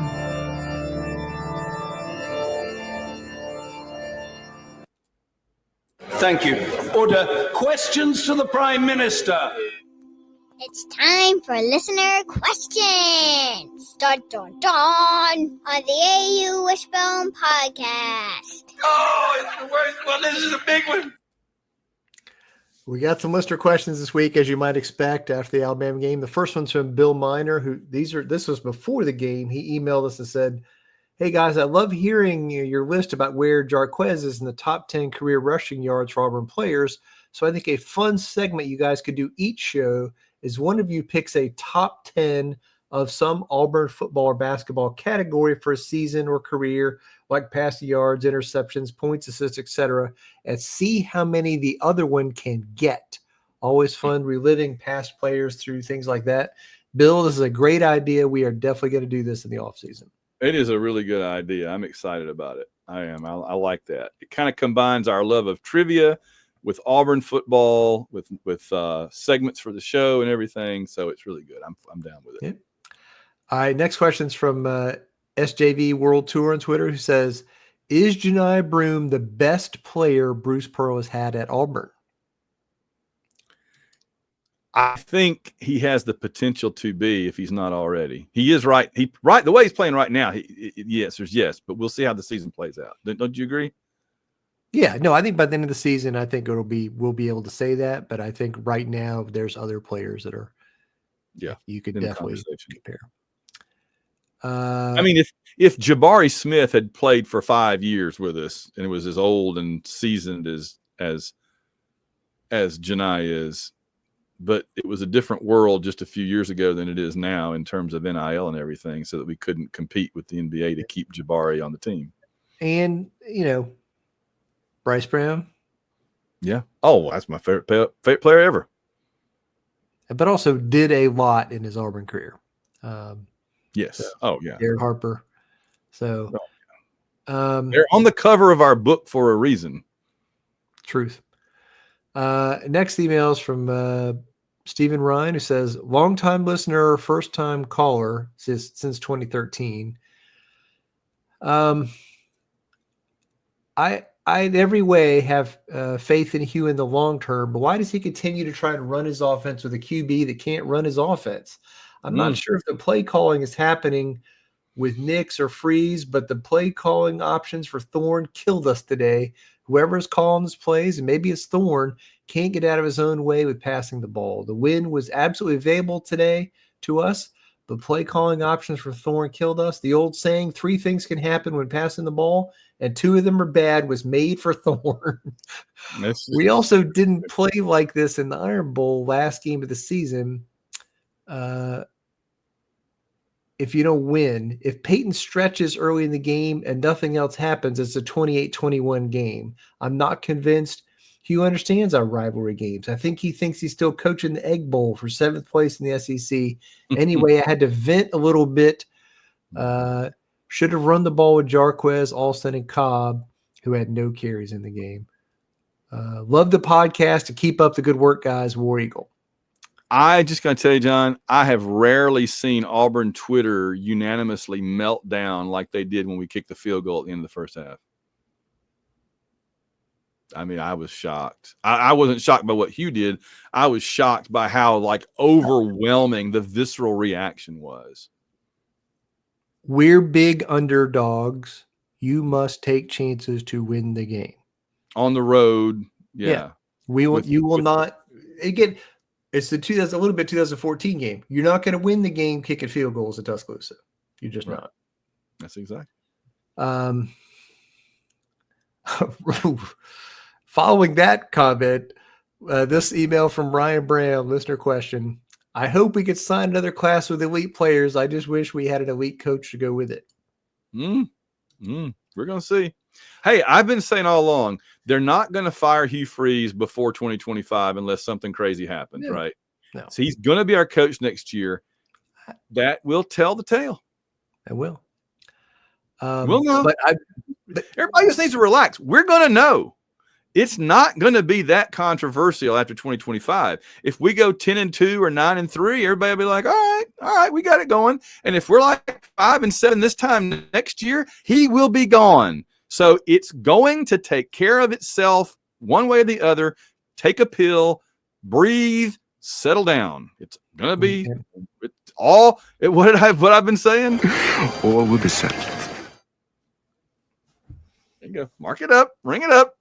Ding, ding. Ring it up. Right. Next email's from Chris Thrash, who says, is this what we want? Van and John, I know we're all excited about more college football in a 12-team playoff, but now we got teams, potentially 3 losses, having a shot at a national title. I know I'm biased because I'm specifically referring to Alabama, and I know it's unlikely they could run off 4 wins against quality opponents to win a title. But as Van says, with the Tide, you have to put the stake all the way through the heart before they're actually dead. Yep. Getting back to my original point, if I was an Oregon fan, I would be furious. An undefeated season, and they get the same benefit as a 3-loss Clemson team if Clemson wins their title game. From Chris Thrash. Yeah. It's weird. I mean, it's never going to satisfy everybody. It's just weird. It's fair. All right, this from Drew Hurion, who says the subject line is play calling and Thorne's legacy. Hey, guys, thank you both for faithfully walking us through the high highs and the low lows of being an Auburn fan, and for making sure that we... It was the least I could do on my show here, that these 2 humans that share the show with me help me to walk you through it. Yes, you're welcome. Forrest the Tiger signing off. Yes, you're welcome. And continue, John. John continues. And for making sure that we enjoy the winning more than we hate losing. That's hopefully next year we'll get to practice the former a little bit more. Though I'm very excited for Auburn hoops this year, and honestly a bit relieved now that we could fully pivot our attention to basketball season. At any rate, 2 questions I'd love to get your takes on. First, what was your grade on a scale of A+ to F-? Would you assign the play calling in this game? Yeah.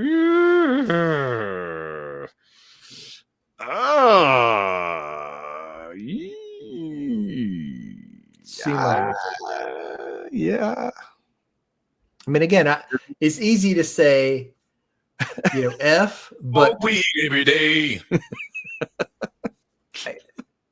It's easy to say F, right? But we did some things. Average 6 yards of play. Yeah. We had 400 yards of offense against them. So, it wasn't good, but so strange. I don't understand it. Yeah. I'm going to look real quick. We are looking for final questions. No. The only teams that had more yards against Alabama this year were Tennessee, Vanderbilt, and Georgia. Wrong! So then, second question, what do you think Thorne's legacy as a quarterback will be? And if different, what do you think his legacy should be? Smoke weed every day. Well, even to that, but so I like this question. I think his legacy, people will think of him as the guy that made the terrible mistakes, that screwed up, that failed when the pressure was on, the guy that threw the interception against Oklahoma, the guy that couldn't complete passes last year at all. And I think his legacy should be a guy that stuck with it at Auburn and took a lot of hits and ran the ball. He last year was a quarterback of a team with absolute crap wide receivers. And when he had better receivers this year, he was not good, but he was okay. Turned the ball over too much early in the year, as we talked about. But I do think he stayed and he took a lot of hits and he tried hard. He could have folded up his tent or whatever and didn't do that. Yeah. So, yeah, I think it's all of that. It's all that. Yeah, it's the good and the bad. But I respect it. I said all along, I mean, you can criticize the results and the way he did it, but I don't doubt that he didn't try his best the entire year. he's a student athlete at Auburn, and I'm going to always give him the benefit of our doubt. He tried hard. It did the best he could. Part of it was knowing what we knew about him from last year, the decision to bring him back as a starter, not go get somebody else. We've talked about that a lot, but where our starting quarterback for next year is? Where? We're going to get knocked off of YouTube if I leave that playing too long, so I won't play it too long. All right, we had two more listener questions. This one's from Rusty Owens, who says, I'm typing this right after Peyton Thorne just floats another pass for an interception with 2 minutes left. Here are my thoughts. If we have a competent field goal kicker and an average offense, we are at least 7 to 8 wins. With a non-walk-on kicker and an average offense, we boat race Alabama. Once again, an offense guru is responsible for squandering a defense that had 4 turnovers. I truly believe Hugh when he says he has to fight the trick play. We don't need a get back coach. We need a no trick play coach. Every time we're in danger of pulling a fake flea flicker or double pass, we should just shock him like a dog inside an invisible fence. That's awesome. I love it. I want to move past the we must beat Alabama line of thought, but we were at 5 losses in a row, and the most frustrating part is that I can make an argument that we should have won 3 of the last 4. I am not recommending the trial of Hugh Freeze, but I think we should at least convene a grand jury at some point to review the hits and misses. Signed, a frustrated Auburn fan. I mean, we can do the grand jury and Freeze can tell us. Well, I'm not a crook. So we'll see how it plays out. But the season is over, and my fellow Americans, our long national nightmare is over for another season, but hopefully for the last time. Hopefully for the last time. And the last email, somebody on Twitter said that Auburn has finished with a losing record every year since it fired Gus Malzahn. And A.U. Chizad replied, can we now officially put to rest any debate that who would you hire was a pertinent question? Even now, change for the sake of change always or almost ever is not a net positive. Yeah, and but the thing is, there's never going to be a year where there's like this great coach that is just sitting there and we can say, you know what, him, that's who. When is that ever the case? I mean, if you're 2020, the end of the 2012 season, it worked out for us. Yeah. But that was once in our history. Yeah. Yeah. So, all right. Any other questions? That's it. All right. Well, we're going to take a trip around the SEC, and I'm not going to play a little song because we'll get hit by a. YouTube is really bad nowadays about any little bit of audio that you use. They'll like ban hammer your entire video. So that's why I'm trying to limit. So let's wrap this sucker up. It is the post Iron Bowl episode. People expect it to run a little bit long. This is going to be a 2-hour podcast. Oh well. Just pretend it's like 2-hour-long shows a week that we do. Okay. Week 14, Friday, we had the Egg Bowl, 26-14. Somebody described it as like Mississippi State dragged Ole Miss down into a game Mississippi State wanted to play, and Ole Miss was able to play it. They didn't want to play that way. They didn't enjoy playing that way, but they did what they had to do to win.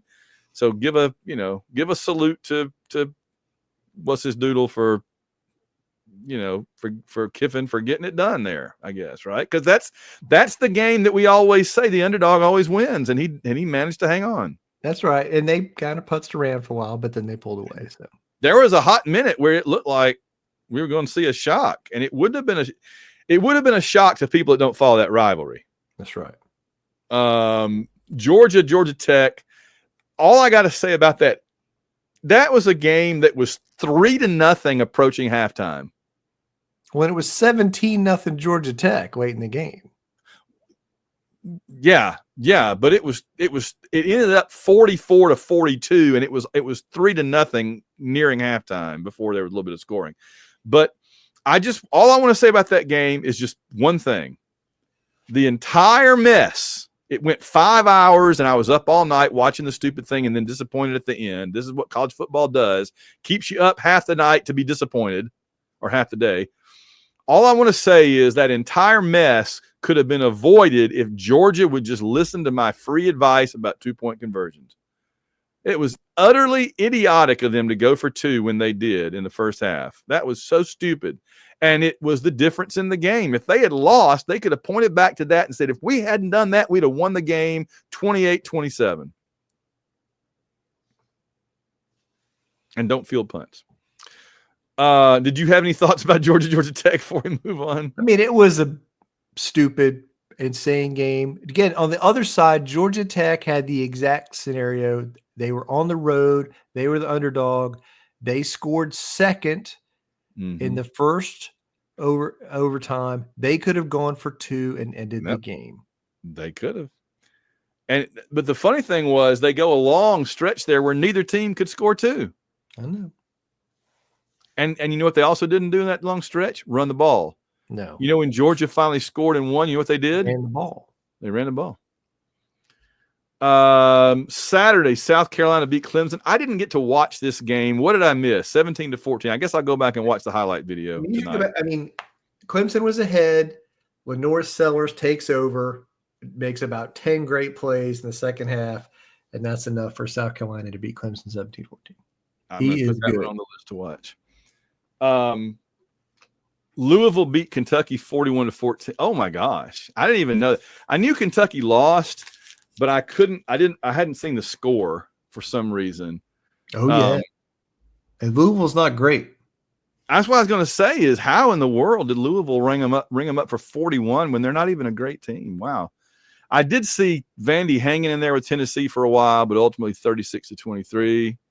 It's just a sad end for Vanderbilt of what was a pretty darn good season up until 3 weeks ago. Beating Auburn, it just never got right for them after that. The snow game, Missouri, Arkansas. I got to put this one down. Too because I was watching a lot of football this weekend, but I did not see everything. So in the snow, right? Oh yeah. Like the Arkansas game, we played them in '93 with Terry Bowden. It was in the snow. And Arkansas was ahead the whole game, and Missouri came back, kind of stole it. So that's what they do. They did that another game. I feel like I think Missouri did that another game. LSU beat Oklahoma 37-17. So what was LSU doing that was different from what Alabama did? They were able to move the ball. I played the game in Baton Rouge. Okay, that's another one. Yeah, I was watching our game and not really focusing on any of the others. So I got a few. Again, highlights. I think LSU has good receivers, and Alabama's doesn't really. I think that's a big difference, but. And then Texas, I did see most of this. Texas beat Texas A&M 17-7, and just kind of a slugfest, low-scoring slugfest. But again, that was A&M. That stadium was insane. They were prepared. They threw everything at Texas, and Texas just took care of business and really handled them on both lines of scrimmage. So off they go to. And it's going to be interesting because we'll have coming up Texas and Georgia. Georgia went into Austin and just beat the brakes off of Texas a few weeks ago. I feel like it could go a little bit different this time. I'm not sure. Agreed. No, Georgia's defensive line took care of Texas in that game. That was the difference. And I think in this game, maybe it doesn't work out that way. And Texas hangs around. So it'll be interesting to see. And Sarkisian knows that and have a chance to kind of work on some stuff. Yeah. So, and then Florida beat Florida State 31-11, which is just funny. And now Gus has become the new FSU offensive coordinator. All right. So coming up, Georgia, Texas, as you said, I've said all along this is the first round of the playoffs. If you lose this, you should just be out. People will say, but the SEC and the Big Ten will have two great teams in those games. Shouldn't the loser still get in the playoffs? And I'm like, no. That's the penalty you get for losing in the conference championship game. It's the penalty you get for being in a good conference. If you don't like it, join the Big 12. It's an automatic play-in game. Yeah. Yeah, but that's what you're saying. It's like when they went from 64 to 68, they have those Wednesday night games. You win, you're in. Yeah, and if you lose, you're out, man. I'm sorry. But we're the second best team in the SEC. Okay. Well, when the second best team in the SEC loses in the first round of the NCAA basketball tournament, they don't say, oh, well, we should still be in the round of 32 anyway. I'm sorry, but Bradley won their game against the number 9 seed. They're in the second round, but you unfortunately lost. I mean, part of it is that we do this thing where you play somebody in your own conference in the postseason before then playing maybe a 12 seed in the playoffs. That's the thing. I mean, if you want to treat it more like the SEC basketball tournament and then you get to go on, I get that too, but but this isn't designed that way. There's no connection between the SEC basketball tournament and the NCAA basketball tournament except for an automatic bid. Whereas in this, when you win the SEC championship game, you get a bye. That is why, because you get a bye, that is why I'm saying that treat this like the first round, like a first round game. That's why I'm saying it. Yeah, if you want to play in the second round of the playoffs, win your conference championship game, period. That's it. It's good. So that is going to be big. Like one of these two teams is going to get a bye and the other one, maybe playing on the road next week. That's it for sure. Let's see. What is your non-conference game of the week? I mean, the other two good championship games, Oregon and Penn State, are Saturday night after the SEC game at 8 p.m. Eastern on CBS. And the Big 12 game is before Georgia and Texas, Arizona State and Iowa State at noon on ABC. I'm interested to see that as well. So we've got Gus's offensive coordinator from 2019, I believe, as Arizona State head coach, and Gus's offensive coordinator from 2013, 14, 15, I believe, as the SMU coach and SMU. So here's the weird thing. Clemson. We have Texas in the SEC championship game, Oregon in the Big 10 championship game, Arizona State in the Big 12 championship game, and SMU in the ACC championship game. That's just weird, man. That is weird. It's truth. That's where we are. That's where we are. All right. I think we've covered about everything comprehensively as you possibly could. Any final thoughts? I hate Alabama and I hate Duke. And one didn't work out, but we're going to, as far as it comes to the other one, maybe by late Wednesday night, all will be settled. All will be settled. Our time is up as John rings up one more for the count. Our time is up. We thank you, viewers. War Eagle, John. War Eagle, man. All right. And we're going to get out of here. Let me hit the recording button. War Eagle.